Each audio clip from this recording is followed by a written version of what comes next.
Gardening on a budget with kids, how you can garden with less. Life skills and kids and gardens all go together. How can you make this happen? Well, let's take a look at this quote. A garden is a grand teacher. It teaches patience and careful watchfulness. It teaches industry and thrift. And above all, it teaches entire trust. Today, I'd like to teach you a little bit about how you can garden, especially on a budget. My name is Alicia DeVore. I'm a mom of 3. I've homeschooled for the last 17 years and counting. I have a master's in education, and I'm also getting my horticultural certification from UCLA. I have a certification in Gardenery and certification in Life Labs, which helps me garden with kids in school sites.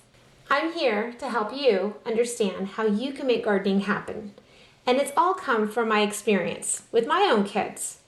These are my kids over 10 years ago in our very first garden in the backyard of Los Angeles. This is where it all started. We didn't have very much money.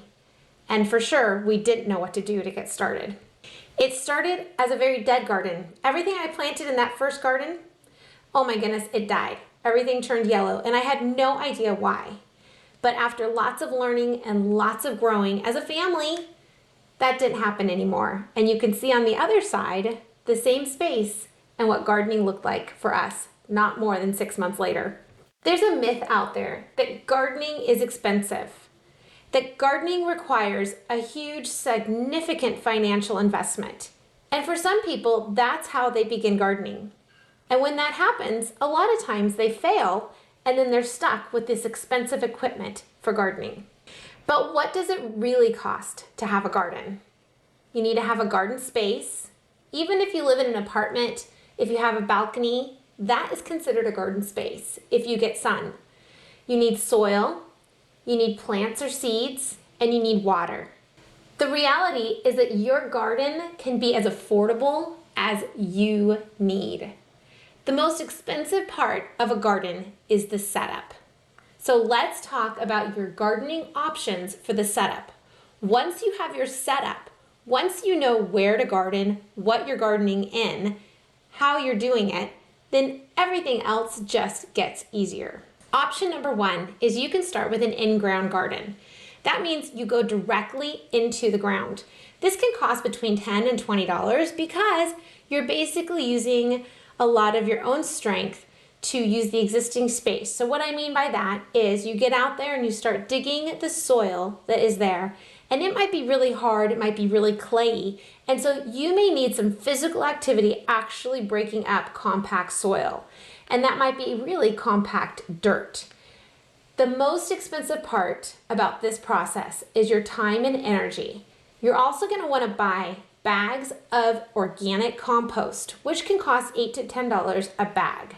So if you put a bag of organic compost and you dig it up with all the things that you're digging, you have an opportunity to have a space that will grow for you.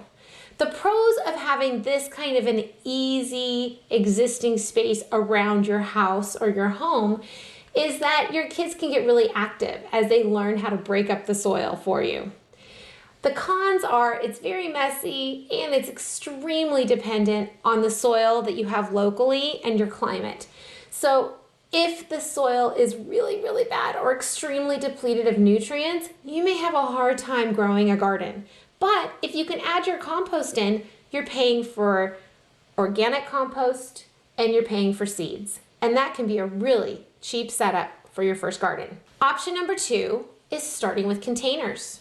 So this could cost between $40 to $60, or if you already have containers that have holes in them for extra water and excess water to be able to leak out of so it doesn't make all the roots really soggy in your plants, then you might even be paying maybe just $10 for the organic potting soil that you use and a few packets of seeds. Your startup can be as big or as small with a container garden. The benefits of a container garden is that the basic cost is very little. And I would go ahead and add that a basic cost to like a tomato cage that costs $5 at a big box store would also be a great addition. Just in case you want to try growing things like squash or watermelons or beans or sweet peas that go up a trellis, you can have a type of trellis with just a $5 tomato cage. The pros of this is it's very affordable and it can be very easy to maintain. It's also mobile, which means that you can move your pots if you're getting too much sun or not enough sun, or if there's a hailstorm coming, you can move your pots closer underneath the house. The cons are that it's a limit of how much you can actually grow. The third option is a vertical planter. This vertical planter can house 30 to 40 plants in one space. It goes up, super easy to water from the top. It takes about 20 seconds to water the entire green stalk. And this particular vertical planter, I would recommend getting the wheels so that you can move it to where you need it to go, especially if there's a big rainstorm or if you want to get the other side of the planter to get more sun, then you have that flexibility. The $200 to $250 includes needing to get the soil for the green stalk and seeds that you can plant, as well as the green stalk with the rollers. And I highly recommend a green stalk. These planters are extremely durable. I have 5 of them and I have had them for over 3 years and they have been performing beautifully. I love the green stalks because they're space efficient. They allow for a variety of plants to be planted out. The cons are you have to be careful to water and maintain. So you have to have a daily practice of going outside and watering for 20 to 30 seconds for each green stalk. Other than that, the green stalk is a great choice. And I know it's a big investment at first, but if you're only using seeds, then from then on, those gardening seasons can be very economical. A third option is a raised bed. And this can cost between $100 to $400, or honestly, you can spend up to $1,000 on a raised bed. But what I want to recommend, and I'll show you, are different DIY options and different things that you can get for a 3x6 raised bed. The beauty about a raised bed is that you can grow up to 240 pounds of food per year if you're using it for each of the seasons. You can easily go ahead and put protectors over the raised beds for sunshade in the sun if it's too hot, or to continue growing your winter greens all winter long and have lettuce all winter.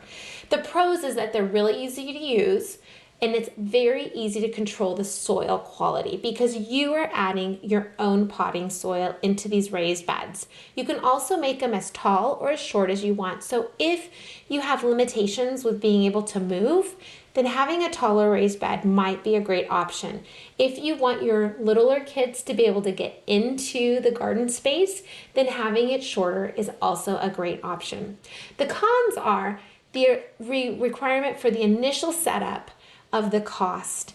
And a lot of times it's wonderful to be able to use irrigation in your raised bed so that you can have a timer and not have to worry about the watering. There's different types of raised beds I want to be able to share with you. So you can do a wood raised bed that's pre-constructed or a DIY. And with the DIYs, as you can see in the first picture here, it does not have to cost a lot of money. You can probably even make the cost of your raised bed much less than $100, even with the soil, by using just one level of wood. There's lots of different ways that you can add a raised bed. When we first started gardening over 10 years ago in our little tiny backyard in Los Angeles, my husband put together a couple raised beds and it didn't break our bank, even though we were very tight on cash. Another type of raised bed that is more expensive is a metal raised bed. And here I have a Vago that I've been trying out and testing out. And I have been using it for this whole last season with lots of lettuce, and I put protectors over it so that it could stay growing all winter long. The cool thing about the Vago is that you can also buy some lights that are solar lights, and that's fun to see in the garden, that the garden is kind of lit up. Another type of raised bed are brick raised beds. You might already have a brick raised bed in your area or in your garden area, and I would, instead of using it just for flowers and shrubs, I would go ahead and plant out an edible garden and use that space that you already have. And then finally, there could be other materials around your area that you can use. You can use logs to create a border. You can use big stones and rocks to create a border.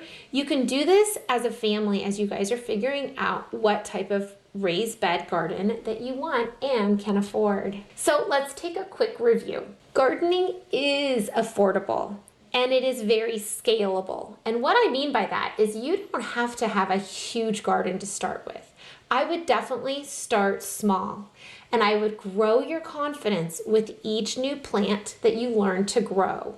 And then with each new season, I would add one new plant or one new pot or one new area in your yard that you want to garden with.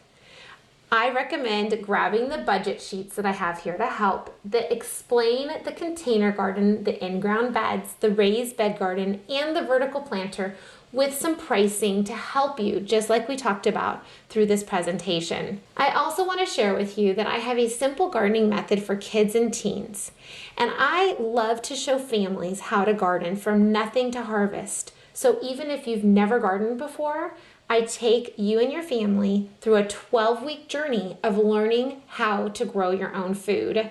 I have weekly live Zoom sessions for the kids and parents, and I have a private Facebook group for moms so that they can stay in with me forever. Gardening is a journey, and how I do this is the first stage of the simple gardening method. I help you set up your garden with the right success, the location, the soil, the watering. Then stage 2, I teach how and what to plant for each season and how to protect it so you successfully have your garden growing through each season. And last but not least, the harvesting and then the planning for the next season so that your garden can be used all year long. When you have the right setup for your garden, 60 to 70% of success will happen. And so this gardening course allows you to set up your garden correctly with your kids and then be even more successful by getting all the great knowledge and tips through the last weeks of the gardening to figure out how to make your garden continue to grow. So what's included in the simple gardening method? Life skills that are taught to create a family garden. It's a 12-week online program with on-demand videos that are only 10 minutes long each week and downloads. And then we have our weekly Zoom support. And after that, there's lots of great bonuses that you get for being a part of the simple gardening method. So, want your kids to learn a life skill that they can use for the rest of their life? Join me at one of the sessions. I only offer this 3 times a year, and I don't want you to stop and think that you can't make this happen. I want you to start with one space, one container, one area at a time, and know that this is not only a possibility, but it can be a reality for you today. Follow me for more gardening tips and resources. I'm on Facebook at Create My Garden, Instagram at Create My Garden, and my website. Please reach out to me with any questions and I will definitely respond. I can't wait to hear and be a part of your gardening life.